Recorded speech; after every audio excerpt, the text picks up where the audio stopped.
Era a década de 1950, quando um famoso pesquisador viu pela primeira vez essa dança num ritual indígena de uma tribo Kayapó, no Pará.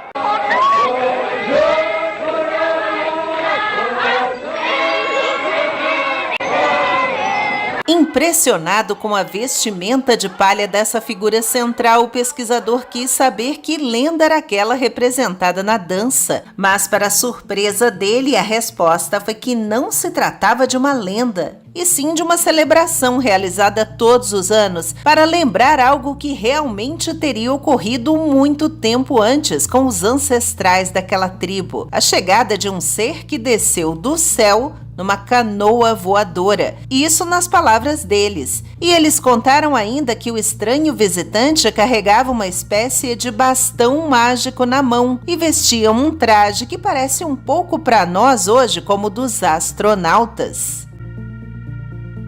Olá, amigos da história! Esse relato do Homem das Estrelas, por mais fantasioso que pareça, foi colhido por um estudioso conceituado na área. O mito foi desvendado por um importante etnólogo, indigenista, arqueólogo, escritor e fotógrafo brasileiro, o respeitado pesquisador João Américo Peretti, que trabalhou no antigo Serviço de Proteção ao Índio, SPI, e na Fundação Nacional do Índio, a FUNAI, no período de 1950 a 1970, tendo convivido aí com sertanistas conhecidos e renomados como Marechal Rondon e os irmãos Vilas Boas. Ele também participou da criação do Museu do Índio e da Comissão Pró-Índio no Rio de Janeiro. Pois bem, em 1952, esse pesquisador trabalhava numa missão às margens do Rio Fresco, no Pará, quando presenciou esse ritual. E os indígenas narraram o que ouviram dos avós deles, sobre um tempo distante em que a tribo se chamava Mebengocré.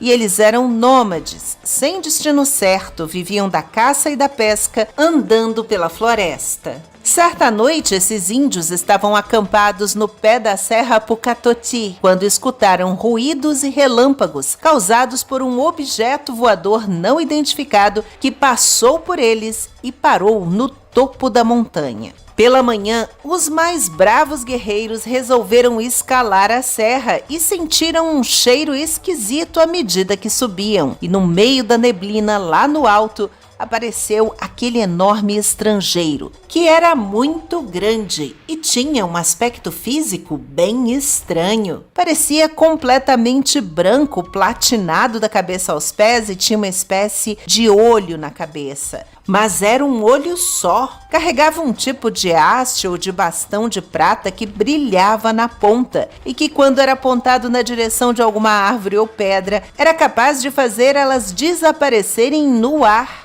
Dominando o medo que sentiam, os guerreiros da tribo decidiram logo atacar aquele ser que consideravam invasor. Mas o ataque deles foi inútil. O gigante repeliu os índios facilmente. Na verdade, ele basicamente não fez nada. Quando atingido por porretes, nem se mexia e era pesado como uma pedra. Ele simplesmente jogava os índios de lado e, com um toque do bastão, fazia os guerreiros desmaiarem no chão. Percebendo que não conseguiriam vencer, os nativos recuaram, e então o estrangeiro fez os guerreiros desmaiados acordarem, e esses também fugiram. Depois disso, aquele lugar passou a ser chamado de Serra Proibida, e ninguém mais se aventurou por lá. Já o invasor continuou a ser visto na região, até que, numa tarde, alguns jovens Mebengocré foram tomar banho de rio, e avistaram o que poderia já ser um outro estrangeiro. Mas esse, ao contrário do gigante da montanha, tinha uma pele que parecia humana, mais clara que a dos indígenas, era alto, magro e musculoso, e tomava banho nu. O estranho também viu os indígenas, mas não fez nada. O grupo então resolveu se aproximar, e de alguma maneira eles foram capazes de se entender, de se comunicarem, mesmo com a barreira do idioma. O estrangeiro foi muito simpático e disse que se chamava Bepi Cororote, na língua dos índios, aquele que tinha chegado do céu, e informou que foi ele quem foi atacado lá em cima da serra. Mas os jovens ficaram surpresos e disseram: não, nós atacamos um monstro, não você. Daí ele riu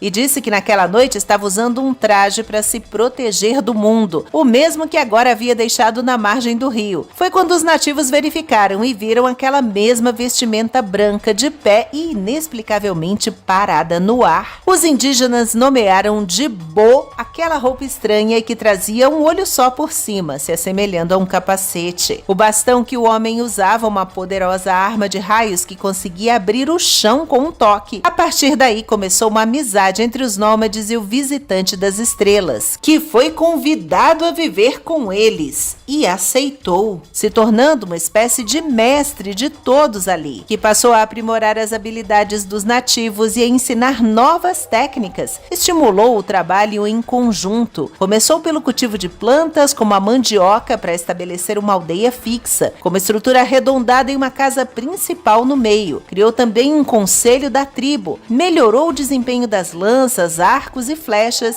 e ainda treinou os guerreiros e os líderes. Bepi Kororote, o estrangeiro, acabou se apaixonando por uma mulher da tribo e teve com ela um filho e uma filha, chamada de Cobb, para quem o pai repassou muitos ensinamentos. Mas com o passar do tempo, o comportamento do visitante foi mudando. Um dia, durante uma caçada, ele discutiu com os companheiros e desapareceu no mato, e por algum motivo também cobriu a família dele com tinta preta e deixou protegida num abrigo na floresta. Em seguida, vestiu aquele perigoso traje chocante que era chamado de Bo e armou-se com o bastão que disparava raios ofuscantes e desintegradores. Numa atitude inusitada para os nativos, ele desafiou a tribo. Pensando que Bepi Kororote havia enlouquecido, os indígenas tentaram dominar o estrangeiro à força, mas ele escapou e